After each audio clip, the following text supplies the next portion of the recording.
At 75, my wife and I arrived at my son's lavish Christmas party, carrying a homemade cake and a small gift. Before we reached the tree, my daughter-in-law smirked, slapped my wife across the face, and shouted, "Get out! People like you don't belong here." 60 guests watched in silence. I turned to my son, waiting for him to defend the woman who raised him. He lowered his eyes and whispered, "She's right." I quietly pulled out my phone, made one short call, and less than a minute later the entire mansion went dark. Before we continue, I'd like you to drop a quick comment and tell me, have you ever had to choose between family loyalty and standing up for what's right? Your perspective might really help someone else today. A quick note. Some details in this story are fictionalized for emotional impact, but the core message about dignity and consequences is what I hope stays with you. At 75, I drove my battered Honda Civic through iron gates I'd designed myself, carrying a homemade Christmas cake to a party where my son's wife would draw my wife's blood in front of 60 people who thought we were nobody. The security guard stared at our 2009 Honda like it had wandered in from the wrong neighborhood. Derek Monroe, maybe 25, checked our invitation twice, while rain drummed against the guard booth roof. Behind him, the Sandy Springs mansion glowed with 10,000 Christmas lights, strung exactly where I'd marked them on the architectural plans 8 years ago. "Name and invitation, please," he said, skeptical. "Cruz Vernon and Thelma Cruz." Thelma sat beside me, holding a box of hand-painted ornaments we'd collected since 1975. Each one a memory of Christmases when we had nothing but each other. She was 73 and still wore the same wool coat she'd bought 20 years ago. I wore my canvas gardening jacket because it was comfortable, and I'd stopped caring what people thought about my clothes sometime around the third commercial building I bought. The guard waved us through. As we drove up the curved driveway, Thelma touched my hand. "Every Christmas light is exactly where you drew it on the plans," she whispered. I parked the Honda between a Mercedes and a Tesla. Through the mansion's floor-to-ceiling windows, I could see the crystal chandeliers I'd selected from the contractor's catalog, the imported Italian marble I'd approved for the entrance hall, the custom millwork I'd signed off on. 28 commercial buildings in my portfolio worth $120 million, and not one person at this party knew my name meant anything beyond construction people. Inside, the scent of mulled wine and cinnamon filled the air. A 4-meter Christmas tree dominated the living room, draped in silver and gold. A jazz band played something smooth and expensive near the fireplace. 60 guests in formal wear held crystal glasses and laughed the careful laughter of people performing wealth. My son stood near the tree in a designer's suit I'd never seen him earn. Wilder was 38 now, with my eyes and his mother's careful hands, and when we walked through the door carrying our modest gifts, he looked down at his Italian leather shoes and pretended not to see us. Cyrus Whitfield sat at the head table like Charleston royalty 58, and sipping scotch that cost more than he could afford. I knew his balance sheet better than he did.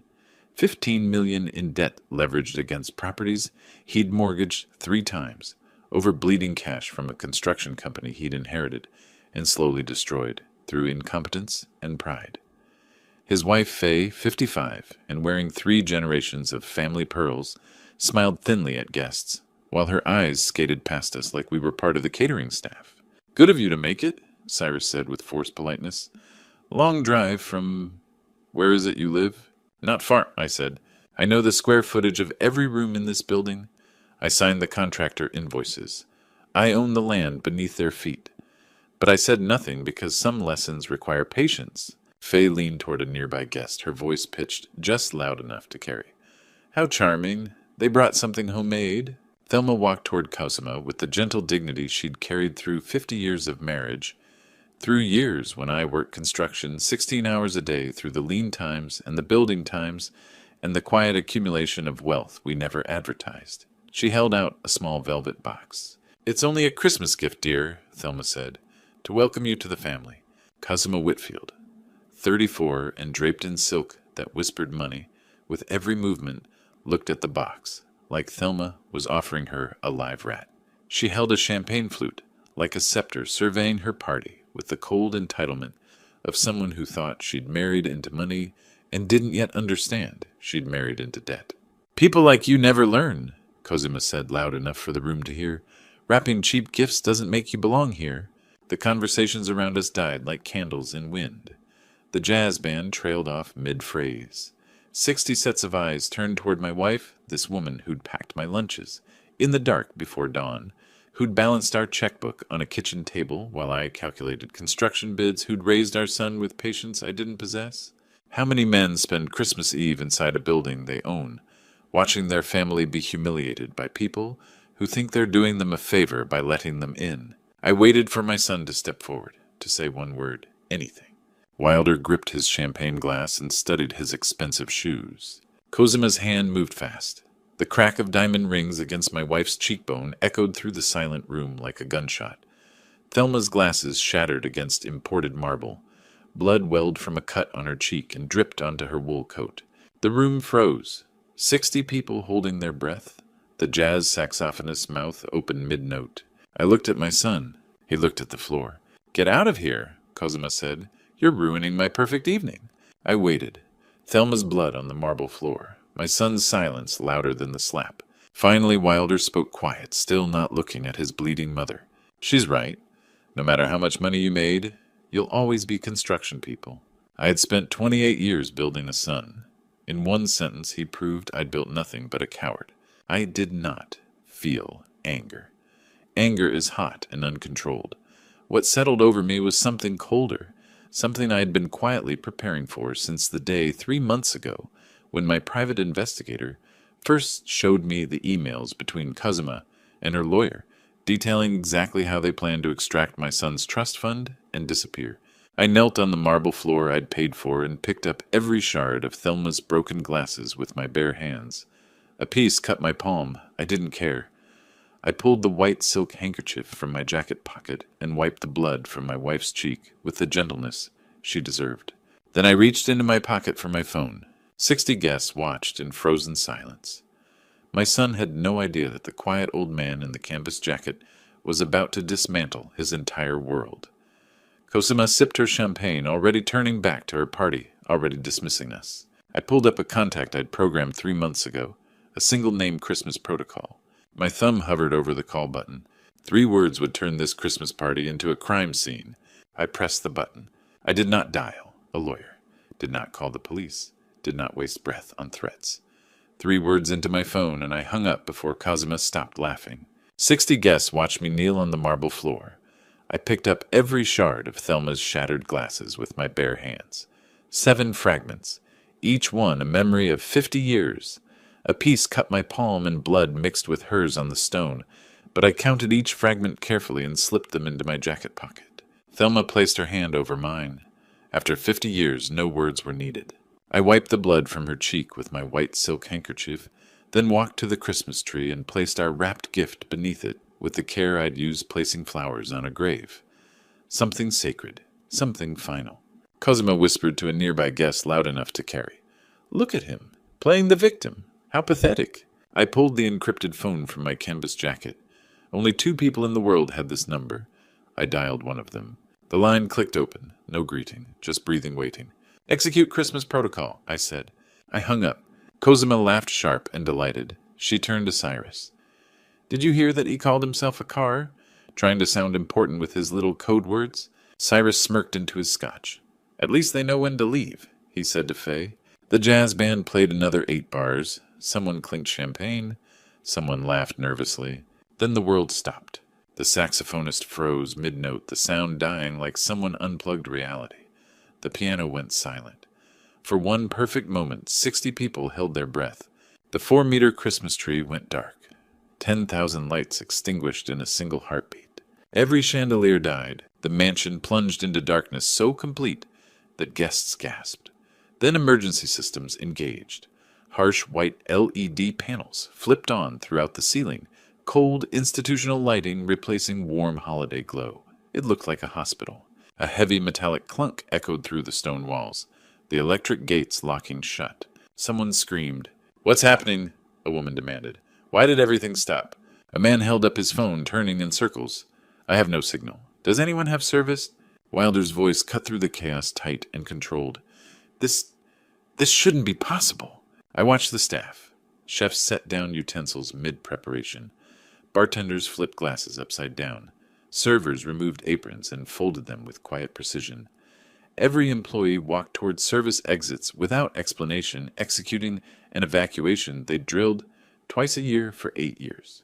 How long does it take to dismantle a man's arrogance? In this case, 60 seconds from phone call to total darkness. Panic rippled through the crowd like wind through wheat. Voices rising, questions overlapping, the careful performance of wealth, cracking into raw fear. Then Lyle Ramsey stepped forward from the shadows. Lyle Ramsey, the 42-year-old property manager I'd hired 12 years ago straight out of the Army Corps of Engineers, stepped forward with the posture of a man trained to execute orders without question. He held a wireless microphone in one hand, his face empty of expression. He tapped the microphone twice. The thud echoed through the speakers. The room went silent. "Ladies and gentlemen," Lyle said, his voice flat and professional, "due to immediate contract termination by the property owner, this event has concluded. All services have been discontinued. You have 15 minutes to exit the premises before law enforcement escorts will be arranged for criminal trespassing." 60 faces turned white. Cyrus stood so fast his chair fell backward. "Property owner, this is our property. Who the hell are you?" Lyle looked at him with empty calm. "No, sir," he said. "It is not." "What are you talking about?" Cyrus's voice climbed an octave. "I've owned this mansion for—" "You have never owned this property, Mr. Whitfield," Lyle said. "You lease it through Whitfield Construction's corporate account. The lease was terminated at 8:03 p.m. tonight. You are currently trespassing." Faye grabbed Cyrus's arm, her pearls suddenly looking like costume jewelry under harsh LED lights. Cosima pushed through the crowd toward Lyle. "This is insane. My father built this company. This mansion is owned by Cruise Property Holdings," Lyle finished. "Has been since construction completed in 2015. Your father's company has been a tenant. That arrangement ended 3 minutes ago." The room exploded into chaos. Voices shouting, phones appearing, people demanding answers no one could provide. Wilder turned slowly. For the first time since the slap, he looked at me. Really looked at me. I already had Thelma's coat over her shoulders. My hand supported her arm with the same gentleness I'd shown her for 5 decades. We walked toward the heavy oak doors together, my worn canvas jacket stark against designer tuxedos. "Dad," Wilder said, his voice hoarse. "Dad, wait." I did not answer. There would be time for words later, on my terms, not his. "Do something," Cosima screamed at Wilder. "Stop them. Make them explain what's happening." But my son stood frozen, his expensive shoes rooted to marble floor, understanding finally blooming across his face like blood in water. My son had called me construction people in front of 60 witnesses. He was standing in a building I had constructed with my own architectural plans 8 years ago. The irony was almost beautiful. The oak doors swung open. Cold December air rushed in carrying rain and pine. Behind us, 60 guests scrambled toward exits. Cosima's voice rose above the chaos, demanding answers no one could provide. But I was already 3 moves ahead. The emergency room at Emory University Hospital would have fluorescent lights even harsher than these. Cameras that documented everything. Doctors trained to catalog injuries in excruciating legal detail. Thelma's cheek was still bleeding. Those diamond rings had cut deep. By morning, we would have photographs that could survive any courtroom in Georgia. I opened the Honda's passenger door for my wife. She settled into the seat that had conformed to her shape over 15 years. I closed the door gently and walked around to the driver's side. In the rearview mirror, the mansion blazed with cold white emergency lighting guests streaming from exits, like ants from a kicked hill. I started the engine and drove away without looking back. The night was just beginning. The emergency room fluorescent lights were harsh and unforgiving, nothing like the warm Christmas glow we'd left behind, but perfect for what I needed: cold, documented truth that would stand up in a court of law. The triage nurse took one look at Thelma's bleeding cheek and ushered us immediately into an examination room. Outside, Atlanta celebrated Christmas Eve with carols and champagne. Inside this sterile white room that smelled of antiseptic and floor wax, we waited under lights bright enough to perform surgery. Dr. Helena Garrett was a sharp-eyed emergency physician in her mid-40s who'd spent enough Christmas Eves in the ER to recognize the difference between an accident and an assault. She examined Thelma's face under the harsh examination light, her gloved fingers gentle but precise. "Mrs. Cruz, can you tell me what happened to your face?" she asked. Thelma's voice was calm, dignified. I was struck, at a party, by my daughter-in-law. The doctor's expression didn't change, but her fingers stilled for half a second. Then she resumed her examination with increased focus. I need everything documented, I said. Every detail. This wasn't an accident. Dr. Garrett met my eyes. Something passed between us, an understanding between two people who'd both seen enough of the world to know that justice required evidence. I understand, she said. She examined the deep laceration on Thelma's right cheek, the swelling already forming along her jawline, the minor trauma to her right ear from blunt impact. She pulled out a voice recorder and began dictating. Patient is 73-year-old female presenting with facial laceration and auricular trauma, consistent with assault by blunt object, she said into the recorder. Laceration measures 2.3 centimeters depth, sufficient to require suturing. Visible contusion pattern suggests impact from object, with multiple hard edges. Patient reports assailant wearing diamond ring at time of assault. Every word was a weapon I could use later. Dr. Garrett stepped into the corridor and returned with Andrea Hayes. Andrea Hayes, the hospital's forensic nurse, arrived with a high-resolution camera and the methodical demeanor of someone who understood that photographs could send people to prison. Mrs. Cruz, I need you to look directly at the camera, Andrea said. This may flash. The camera clicked. Once, twice, a dozen times. Wide shots of Thelma's entire face, close-ups of the laceration. Extreme close-ups showing the bruising pattern forming around her jawline where diamond prongs had broken skin. Different angles, different lighting, each photograph more damning than the last. Can you turn your head to the left, please? Andrea asked. Click, click, click. Now to the right. Click, click, click. I watched from my chair in the corner. Every photograph was a nail. Every medical term was testimony. This was evidence they could never erase, never explain away, never make disappear with money or lawyers or social media spin. Dr. Garrett stitched the laceration with steady hands.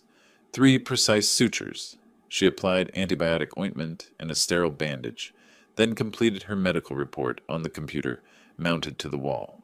I'm officially logging this incident as elder assault under Georgia statute, she said, typing. Victim over 65, intentional injury weapon, identified as diamond engagement ring. The report will be available to law enforcement and legal counsel. What is the price of betrayal? For my son, every credit card, every bank account, every key that opened a door I'd paid for. I requested copies of all documentation.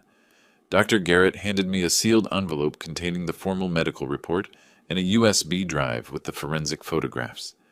I slipped both into my jacket pocket next to the fragments of Thelma's shattered glasses. In the hospital corridor, I pulled out my encrypted phone and made 3 calls. The first Brent Reyes, my attorney, who answered on the second ring despite the late hour. I'm sending you the medical file tonight, I said. Elder assault. Felony. Start the paperwork. Understood, Brent said. I'll have the complaint filed by end of business tomorrow. The second, my wealth manager, a man who'd handled my portfolio for 15 years and never questioned my instructions. Execute phase 2, I said. All accounts, effective immediately. Consider it done, he said. The third, the private investigator who'd shown me Kozima's emails 3 months ago. I need a complete financial profile on Cyrus Whitfield by morning, I said. Everything he owes, everyone he owes it to. You'll have it by 7 a.m., he said. I hung up and returned to the examination room. Thelma sat on the paper-covered table, one hand touching the bandage on her cheek. Ready to go home? I asked. She nodded. We drove through Atlanta's empty Christmas Eve streets in silence. The Honda's heater hummed. Christmas lights blurred past the windows. Thelma's hand rested on mine, on the center console, her wedding ring, catching the streetlights. At 11 p.m., my encrypted phone rang. Wilder's name on the screen. I answered, but said nothing. What did you do? His voice was panicked-breaking. My card's everything, Dad. I can't even get into my apartment. I listened in complete silence.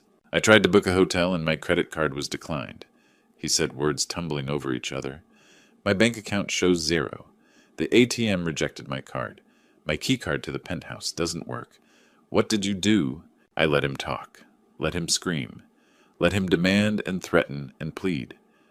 2 minutes of listening to my son realized that everything he'd taken for granted had vanished. Finally I spoke.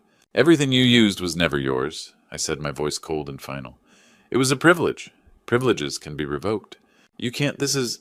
He struggled for words. I'm coming to your house right now. We're going to fix this. You're welcome to try, I said. I hung up. I had carried that boy on my shoulders when he was 3 years old.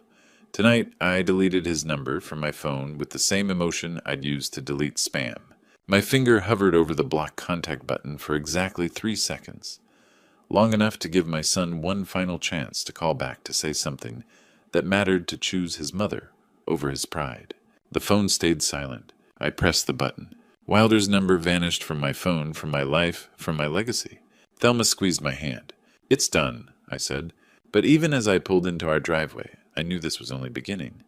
Cosima was not the type to accept defeat quietly. Christmas morning would bring something new, something viral, something millions would believe. I was ready. Christmas morning, I sat in my Buckhead study drinking coffee when my tablet pinged with a notification. My daughter-in-law had just posted a video, and within 3 hours, 3 million people would watch her lie about who drew blood on Christmas Eve. I tapped the screen. The video loaded. Cosima sat in front of a small Christmas tree, its lights twinkling behind her. Her eyes were intentionally reddened, her voice carefully trembling. She'd had time to prepare. Her makeup team had created believable tears. I was just trying to have a perfect Christmas wedding celebration when his mother cornered me and became violent. She said, dabbing at her eyes with a tissue. I had to protect myself. She was good. Every pause calculated, every tremor in her voice designed for maximum sympathy. She used coded language. Aggressive, invaded my space, felt unsafe. Never once mentioned the slap directly. Just implied threat, implied danger, implied justified self-defense. No one should have to defend themselves from family violence on what should be the happiest day of their life, she said. I watched the view counter climb. 100,000 in the first hour. 1 million by hour 2. 3 million by hour 3. The algorithm loved her performance. She was good. 3 million people would believe her. I scrolled to the comments section. Pinned at the top, a verified account. Wilder Cruz. My son's public statement, posted an hour after the video went live. I stand with my wife. Nobody should have to endure what she experienced on our special night. Hashtag family first. Hashtag support survivors. The second betrayal. First at the party in front of 60 guests. Now to millions online. I read every word without blinking. He'd chosen his hashtags carefully. Family first. The irony was almost beautiful. I set down my coffee and opened my laptop. Logged into the mansion's digital surveillance system using administrator credentials I'd never shared with anyone. The system I'd installed 2 years ago when the mansion was built. 8 cameras covering the main living room from every angle. 4,000 pixel resolution. Professional-grade audio. I navigated to December 24th. 8 p.m. clicked play. Camera 3 showed the clearest view. Thelma approaching with the velvet box. Cosima's face twisting with contempt. The wind-up. The slap. Thelma's head snapping back. The crack of diamond against bone echoing through the audio feed. My wife's glasses shattering against marble. Camera 7 caught Cosima's expression perfectly. Pure rage. Intentional violence. No self-defense. No fear. Just cold, calculated assault. I downloaded all 8 angles. Copied the files to an encrypted USB drive. Labeled it in black permanent marker evidence. Elder Assault, December 24th, 2023. How do you fight a lie that 3 million people have already believed? You don't. You simply wait for the truth to arrive in crystal clear resolution. I closed the laptop and finished my coffee while Christmas carols played from somewhere in our quiet house. Thelma was sleeping in the bandage on her cheek, stark white against her skin. The USB drive sat on my desk, a small black rectangle containing reality. Let them spin their lies. I held the truth on a thumb drive. December 26th, 10 in the morning, I sat across from Brent Reyes in his office on the 38th floor of Peachtree Tower. The Atlanta skyline stretched out behind him, bright and cold in winter light.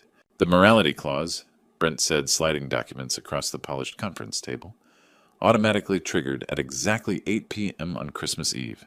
The moment he spoke those words, I said, "She's right." Brent quoted from his notes.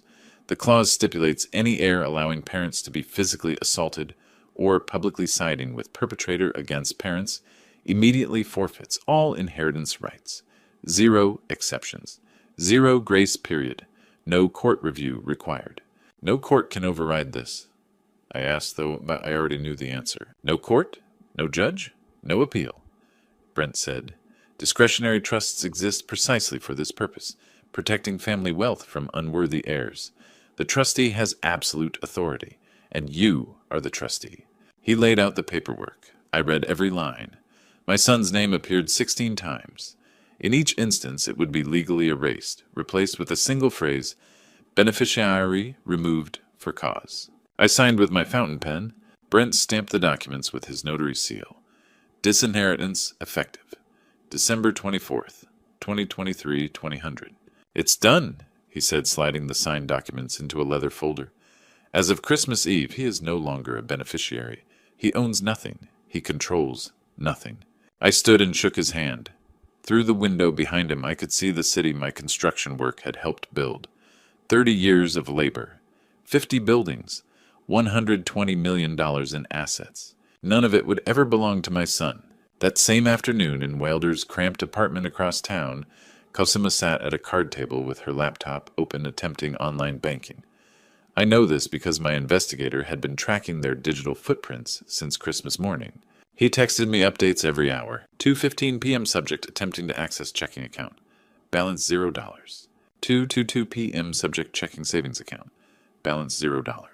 2:31 p.m. subject accessing investment accounts, all frozen. 2:47 p.m. outgoing speakerphone call to Cyrus Whitfield. My investigator had tapped their phones 3 weeks ago. I listened to the recording that evening, Cosima's voice rising with panic. 0, 0, every single account. Your father cut you off completely. Wilder quiet, uncertain. I didn't think he'd actually... Cyrus's voice cutting in furious. He can't do this. We'll sue for community property. You're married now that trust is marital assets. We'll force him to pay. They were planning to sue me for a trust fund that no longer existed, using lawyers they couldn't afford, while I sat holding the deed to their ancestral home, and the note on their $15 million of debt. Faye's voice joined the call. We'll take everything that old man has. Who does he think he is? We have lawyers. We have connections. He's just some retired construction worker playing games. Just some retired construction worker. I replayed that sentence 3 times. Cyrus hung up the phone, feeling powerful already, mentally drafting his lawsuit. He had no idea he was declaring war on the man who'd quietly bought his debt 3 months ago at 60 cents on the dollar. 9 million of my money now controlled 15 million of his obligations. He would walk into a boardroom tomorrow, thinking he held all the cards. He was about to discover he was playing poker with someone who owned the entire casino. I finished my coffee and looked out my study window at the December afternoon light. Tomorrow would be interesting. Tomorrow they would learn what construction people could build when properly motivated. They arrived 15 minutes late to my boardroom, a calculated power play meant to make me wait, and Gerald Pritchard opened his briefcase with the confidence of a man who had no idea he was sitting on the 38th floor of a building I owned. Gerald Pritchard was a corporate attorney in his early 50s who specialized in high-net-worth divorce cases and walked into every room like he owned it until he realized whose building he was actually standing in.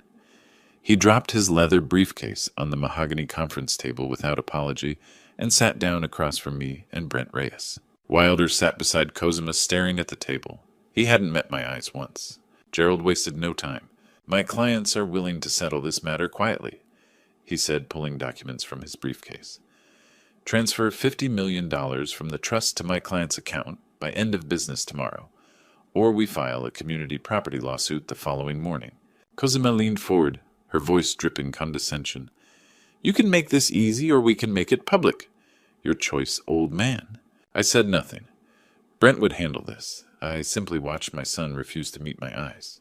Brent Reyes didn't argue, didn't raise his voice. He simply slid a single manila folder across the polished table. Pristine, labeled in black print Cruz Family Discretionary Trust, Structure Summary. Gerald opened it. His eyes scanned the first page. Brent spoke calmly with surgical precision. Your client is a beneficiary, not an owner. That's not semantics, Mr. Pritchard. That's the entire legal foundation. Gerald's confidence wavered. He flipped to the second page. But community property laws in Georgia, he started, don't apply to assets the husband never owned. Brent finished. You can't claim half of nothing. I watched Cosima's face, the slow realization spreading like ice water. What do you mean never owned? She demanded. Brent turned a page in the folder, his finger tracing a highlighted paragraph. Discretionary trust. Your husband is named as a beneficiary, with 0 ownership rights, 0 control, 0 ability to demand distributions. The trustee, Mr. Cruz, has absolute discretion over all distributions. No court in Georgia can force him to pay. That can't be legal, Cosima said. It's completely legal, Brent said. Discretionary trusts exist specifically for this purpose, protecting family wealth from unworthy heirs and predatory spouses. How do you sue someone for assets they never owned? You don't. You sit in their boardroom and watch your lawsuit die on arrival. Gerald read silently, his face growing paler with each paragraph. Community property laws apply only to marital assets, assets owned during marriage. Wilder never owned the trust principal, never controlled distributions, never had legal claim to force payment. Furthermore, Brent continued, the trust includes a morality clause. Your client's husband violated that clause on December 24th at 8 p.m. He's been formally disinherited. Cosima stood her chair, scraping against the floor. You're bluffing. This is a legal trick. No trust is that airtight. Brent slid the folder toward her. Read page 12. Then read page 47. Take your time. She grabbed the folder. Her perfectly manicured fingers trembled slightly as she flipped pages. Wilder finally looked up. Not at me. At Cosima. Watching his wife's plan disintegrate in real time. Before I show you what Gerald discovered when he stepped into that hallway, are you still with me? Comment A, if you think I planned every detail from the start, or B, if this is just good timing, and tell me why, in one sentence. Please note, what follows includes fictionalized details for narrative impact. If dramatized storytelling isn't for you, feel free to pause here. Gerald Pritchard excused himself. I need to make a call, he said, his voice tight. He stepped into the corridor outside the boardroom and pulled out his phone.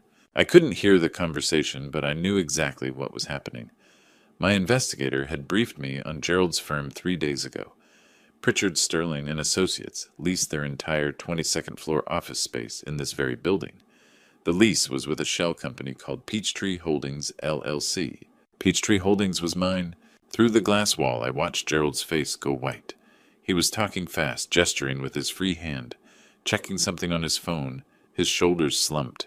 Her lawyer had just abandoned her in the middle of a conference room I owned, on a floor I built, looking at a skyline I helped shape over 50 years. Gerald returned to the boardroom. His briefcase was already closed.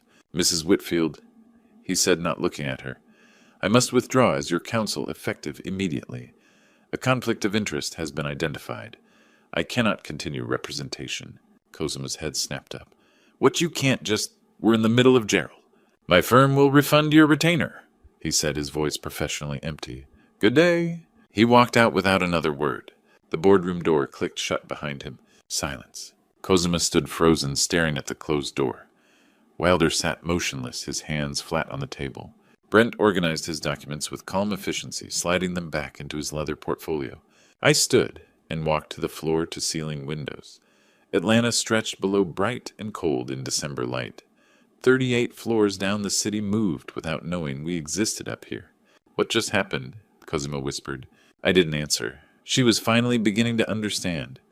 Every door she tried to open led back to me. Every weapon she reached for was in my armory. Every attorney she hired paid me rent. Every move she made was inside a game I'd built brick by brick over 50 years. She walked to the window beside me, looking down. You own this building, she said, not a question. A realization. I own many buildings, I said. His firm leases the 22nd floor, yes. She turned to face me, and for the first time since Christmas Eve, I saw something other than arrogance in her eyes. Fear. Real fear. What do you want? She asked. I want you to understand what you've done, I said. You struck my wife on Christmas Eve. You humiliated her in front of 60 people. You posted lies to 3 million strangers. And you convinced my son to betray the woman who gave him life. I turned from the window and walked toward the door. The consequences, I said, have only just begun. Brent followed me out. Behind us, Cosima and Wilder sat in the empty boardroom, surrounded by glass and steel and the machinery of power they'd never understood. The elevator doors closed on their silence. But they still had no idea I owned something far more valuable than this building. I owned her father's entire financial existence, $15 million of debt, purchased 3 months ago at 60 cents on the dollar. And tomorrow I would make my first collection call. 3 months before the Christmas party, before the slap, before my son chose a side, I sat in this same office and made a decision that would determine whether the Whitfield family kept their ancestral home or lost everything, and they never saw it coming. September 2023. My private investigator dropped a 300-page report on my desk. I read every word. Cyrus Whitfield owned a Charleston logistics company his grandfather built in 1947. 3 generations of slow decay masked by old money and society connections. The numbers told the truth. $15 million in debt across 7 lenders.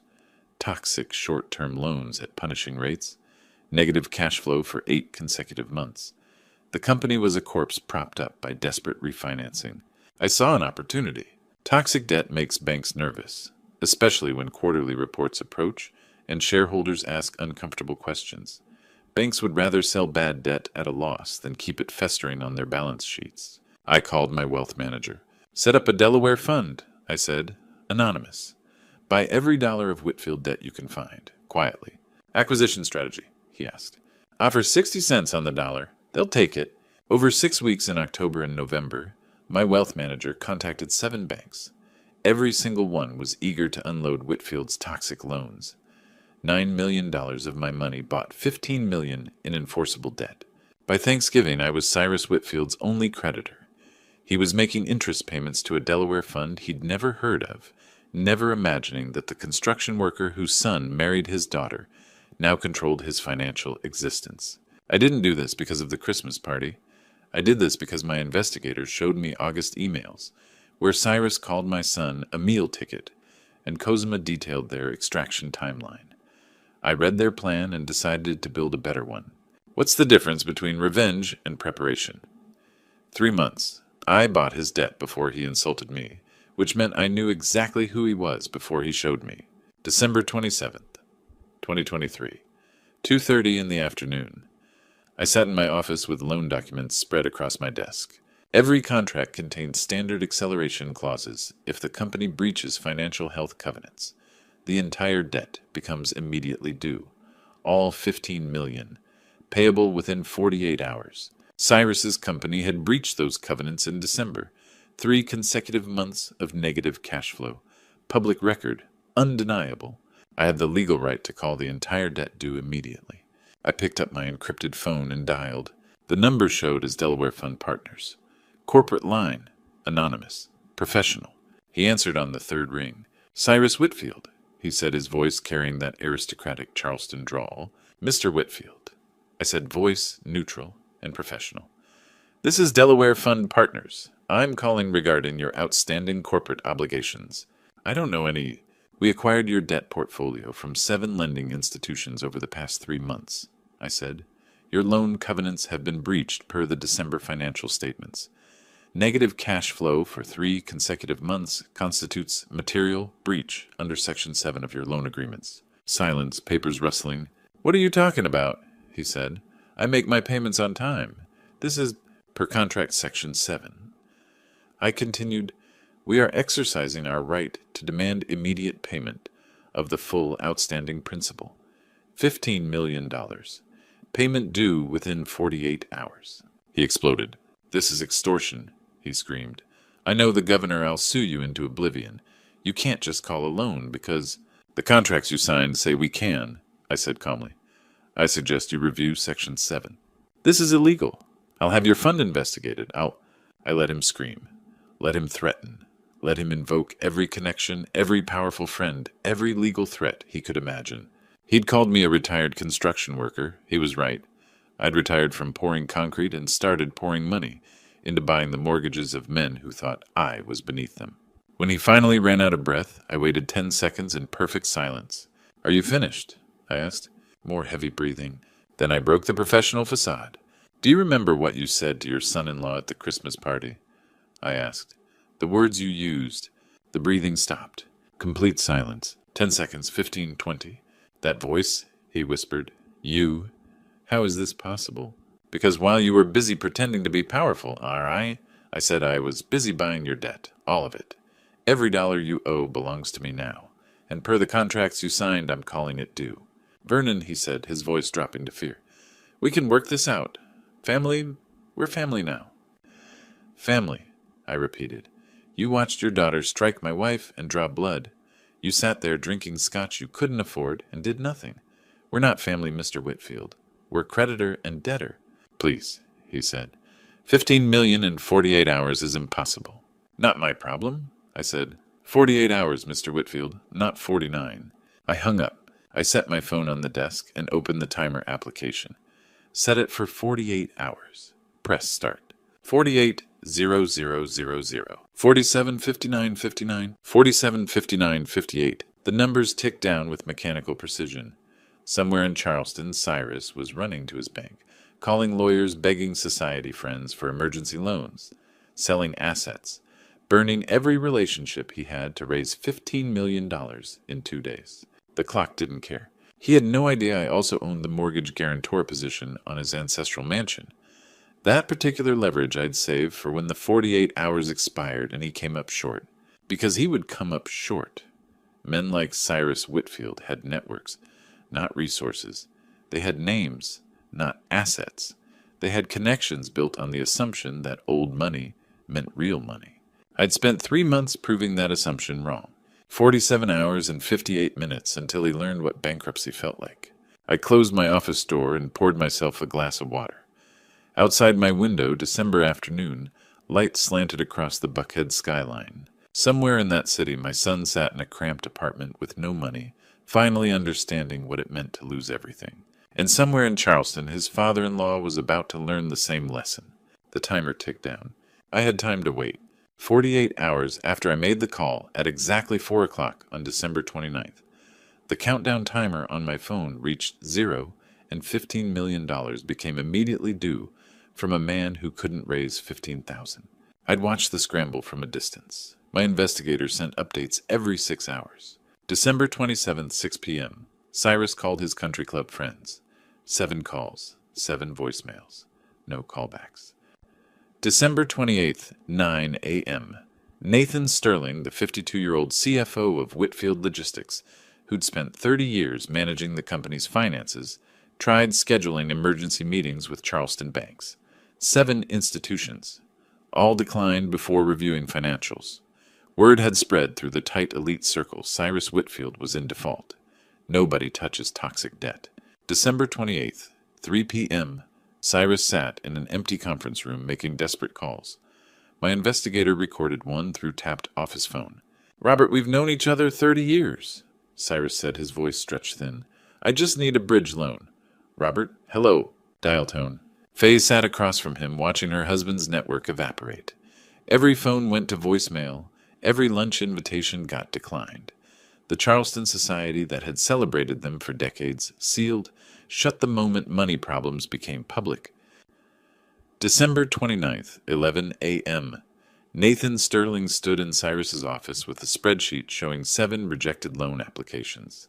"Sir, the 7th bank just declined," Nathan said, his voice tight. "They won't even schedule a meeting. Word is out that you're in default." Cyrus stared at the spreadsheet. "Nobody's answering. They're avoiding us." Faye stood by the window, pale. 30 years of Christmas parties and charity galas, and not one person will take my call.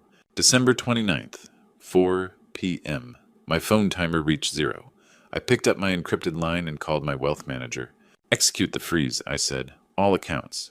"Confirmed," he said. 60 seconds later, the account control agreement activated. Every Whitfield Logistics bank account locked digitally. Payroll processing halted mid-transaction. Company fuel cards declined at gas pumps.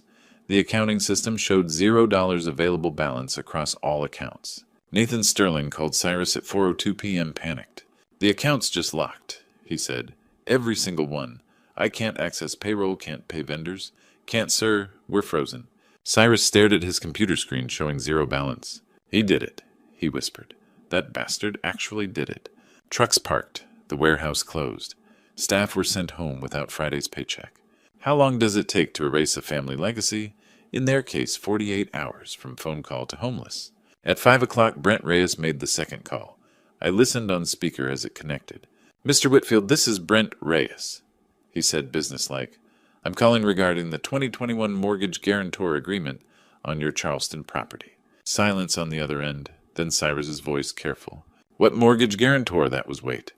"That shell company that guaranteed our roof loan after the hurricane was my client," Brent finished. "2 years ago, your bank required a personal guarantor for the $2 million mortgage extension. Mr. Cruz provided that guarantee through a Delaware entity. The contract includes a cross-default clause. If your business debt defaults, the mansion mortgage accelerates immediately." More silence, the sound of papers rustling. "Your business defaulted at 4 p.m. today," Brent continued. "Under Georgia foreclosure law, you have 72 hours to vacate the property." "You can't," Cyrus started. "The contract you signed says we can," Brent said. "I'm emailing the documentation now. Sheriff's notice will be delivered tomorrow morning." He hung up. I sat in my Buckhead office looking out at the December afternoon. 2 years ago, when that hurricane damaged their roof and they needed emergency repairs, I'd positioned myself as the guarantor. Not out of kindness, out of preparation. Because even then, my investigator was showing me emails about extraction plans and meal tickets. I'd been building this cage for 2 years. They'd walked into it thinking it was a favor. December 30th, 10 a.m. Charleston County Sheriff deputies arrived at the historic Whitfield estate with a court-ordered eviction notice. Faye answered the door in her silk robe, collapsed when she read the document. 2 hours to remove personal belongings before property seizure. They packed 4 generations of family history into cardboard boxes and garbage bags, antique furniture, oil portraits, sterling silverware that had been in Faye's family since before the Civil War. All of it thrown into a rented moving truck by 2 people who'd never packed their own belongings in their lives. Neighbors watched from porches. Not one offered help. Society friends drove past without stopping. The same people who'd attended their Christmas galas, drunk their champagne, complimented their taste. Gone. The dining room where Faye served champagne to Charleston elite would now serve hot meals to the laborers she'd spent her life looking down on. "Mr. and Mrs. Whitfield," the sheriff's deputy said, "you have 2 hours to vacate. Any property remaining becomes possession of the mortgage holder." Faye sobbed on the front porch. "This house has been in my family since 1847. You can't just—" "Pack what you can carry," Cyrus said, his voice dead. "Leave the rest. We have nowhere to put it anyway." At 2 p.m. that same afternoon, I sat in Brent's office signing deed transfer documents. "You're not keeping it?" Brent asked. "No," I said. "Transfer the property to Working Families Housing Initiative, the nonprofit that provides temporary housing for construction workers and low-income laborers." Brent looked up from the paperwork. "The poetic justice isn't lost on me. The family that called you construction people just donated their mansion to house construction workers. Every Christmas," I said, "that dining room serves free meals to working families. The bedrooms become temporary housing for people between jobs. The gardens where they hosted society galas will host children of laborers." I signed the deed. Brent notarized it. The property transferred instantly. I pulled up the security camera feed on my tablet. The mansion gates. Workers were there now, unbolting something. The brass nameplate, Whitfield Estate, founded 1847. They carried it to a dumpster, let it fall with a hollow clang.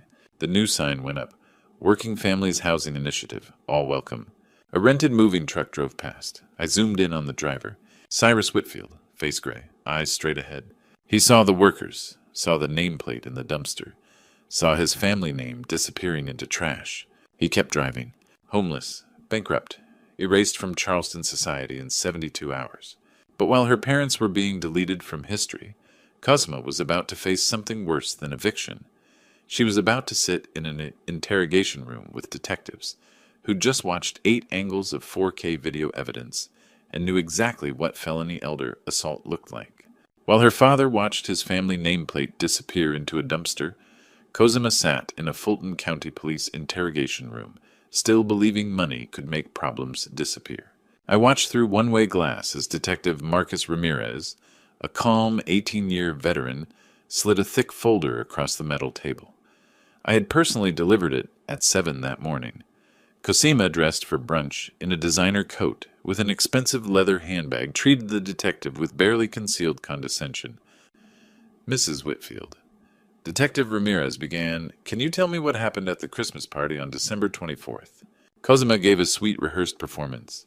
"It was a misunderstanding. The elderly woman stumbled. I tried to catch her. Unfortunately, she fell. She had no idea I had orchestrated this entire meeting." Detective Ramirez opened the folder revealing medical records from Emory University Hospital by ER physician Dr. Helena Garrett. Deep laceration requiring 3 sutures, whiplash, contusion pattern matching a diamond engagement ring. He then slid over forensic images taken by nurse Andrea Hayes, showcasing handprint-shaped bruises on Thelma's face.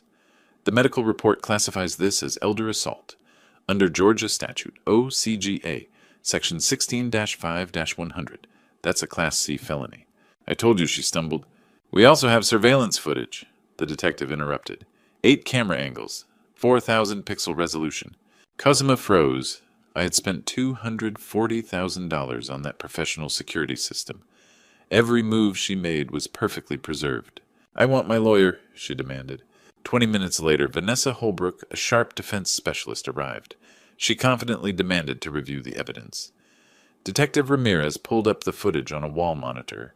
Camera 3 showed the clearest angle Cosima approaching Thelma, twisting with contempt, winding up and delivering a full-force slap. Diamond rings caught the light as Thelma's head snapped back, her glasses shattering, before she collapsed onto the marble floor. Camera 7 captured Cosima's expression, pure rage and calculated violence. No accident. Vanessa Holbrook's professional mask completely cracked. Excusing herself, she stepped into the corridor. For a brief phone call, she returned packing her briefcase. "Mrs. Whitfield, a conflict of interest has been identified. My firm will refund your retainer. You'll need different counsel." She walked out. Cosima sat entirely alone. The door opened and prosecuting attorney Claire Dawson from the district attorney's office entered. "The DA's office prioritizes elder abuse," Kwan stated firmly. "Given the clear video evidence, I will personally prosecute seeking the maximum sentence of 1 to 20 years. Cosima's voice broke. "What does Vernon want? What will make this go away?" Detective Ramirez leaned back. "Mr. Cruz wants nothing. He filed a complaint as a citizen witnessing a felony assault. This is the state of Georgia versus Cosima Whitfield." Cosima finally understood. No money or status could fix this. She was processed with arraignment set for January 2nd. The consequences were just beginning. While Cosima sat in a police station facing felony elder abuse charges, my 38-year-old son Wilder sat alone in a cramped 400-square-foot studio apartment. He was writing the first rent check of his entire life. $2,300 for a dreary place smelling of old cigarettes and broken dreams. He had no trust fund, no luxury penthouse, and no safety net. That evening, my private investigator sent a grim update. Wilder had discovered Cosima's designer handbag left behind in her sudden rush. Inside, he found printed emails from August 2023 that I had secretly planted there 2 days prior. The dark messages sent from Cosima to her father outlined a chilling 18-month asset extraction strategy. She explicitly described Wilder as merely useful before executing a calculated divorce. Worse, she wrote that because of my discretionary trust, I needed to be compliant or dead so her husband could inherit everything.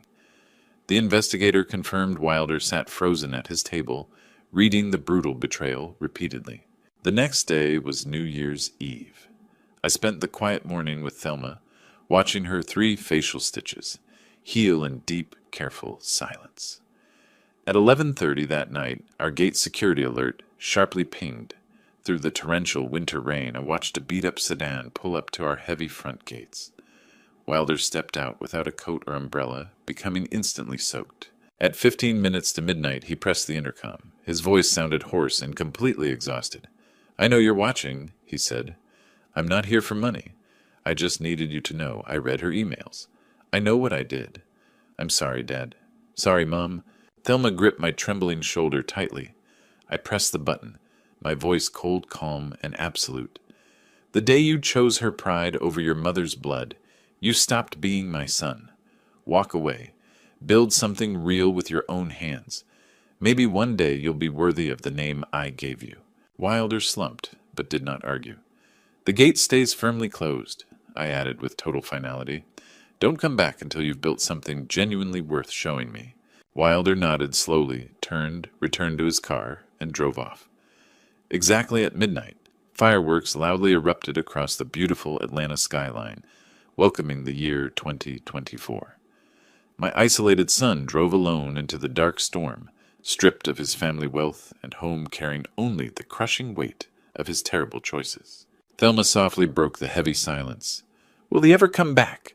If he learns, I replied. If he builds something real instead of inheriting my hard work. I looked at the unopened Christmas gift resting on my study shelf, the box wrapped tightly in weathered brown craft paper and twine that he had brought weeks ago.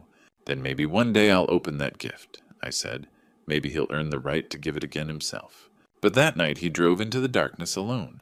Some lessons require darkness. 3 weeks after watching my son drive alone into the new year, I sat on my veranda with warm coffee.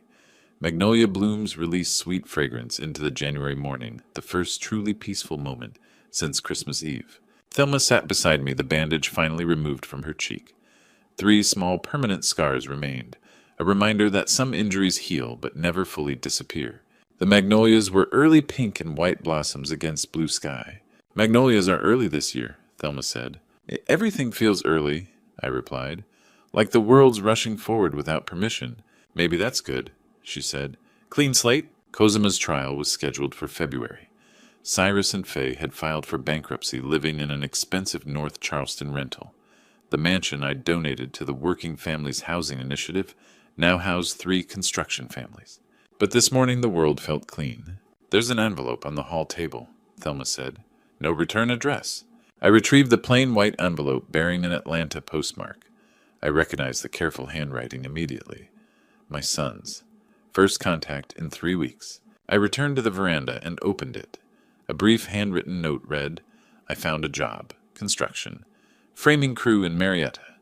First paycheck clears Friday. Thought you should know. W. I read it twice. Thelma read over my shoulder. Construction, she said softly. I thought about Christmas Eve. Wilder standing beside his wife, looking at his expensive shoes, refusing to meet my eyes, his voice quiet. You'll always be construction people. Now he was construction people. Same work I did at his age, I said. Circle closes. The boy who sneered at my calluses now earned his own. I folded the note. In the veranda's corner sat the unopened Christmas gift, wrapped in weathered brown craft paper and twine, the box Wilder brought 3 weeks ago. Lyle Ramsey returned it after the mansion lockdown. You could open it now, Thelma said. Not yet. I knelt by the gift, carefully untied the twine, lifted a corner of the paper, and slid the note inside next to whatever he had crafted. I retied the twine perfectly. What are you doing? Thelma asked. Preserving the future, I said. The gift stays unopened until he's ready to give it himself, in person, after he's proven his commitment through work time and earned dignity. How long will you wait? As long as it takes. Some men are worth the wait if they're willing to do the work. I was 38 once, starting from nothing. He can too. What if he never comes? Then the gift stays here unopened, a reminder of what could have been. I returned to my chair. Thelma took my hand, her wedding ring catching the sunlight. 50 years together, building something real, brick by brick. You're a hard man, she said. I'm a fair man, I said. He made his choice. Now he has to prove he understands what matters. Then one day he'll hand me that gift himself. And to you listening to my story, remember this. Sometimes the hardest battles we fight are the ones against people we love. Looking back, I don't regret protecting my wife's dignity, but I do carry the weight of watching my son walk away into the rain on New Year's Eve. No revenge dad ever wants that ending. I spent 28 years building a life for him, and 3 months building a strategy to teach him consequences. The pain of preparation was nothing compared to the pain of his choice that Christmas Eve. Here's what I learned. Family justice isn't about winning or losing. It's about teaching the next generation that dignity, loyalty, and respect aren't negotiable. Not for money, not for status, not for anyone. Some lessons can only be learned through loss. I believe God allowed me to face that moment so I could stand firm on what matters most. When your own blood chooses cruelty over character, you have 2 options: enable it or end it. I chose to end it with evidence, strategy, and an unopened gift that still waits on my veranda. Being a revenge dad taught me that family justice requires both strength and patience. If my story resonated with you, please leave a comment and tell me, was I right to refuse reconciliation at the gates, or should there be second chances? If you know someone struggling with betrayal from those they love, share this story with them. And if you believe consequences matter, subscribe to Silent Dad Revenge for more stories about standing up for what's right. Thank you for staying until the very end. Some details in this story were adjusted for emotional impact, but the core message about dignity and earned redemption is what I hope you carry forward.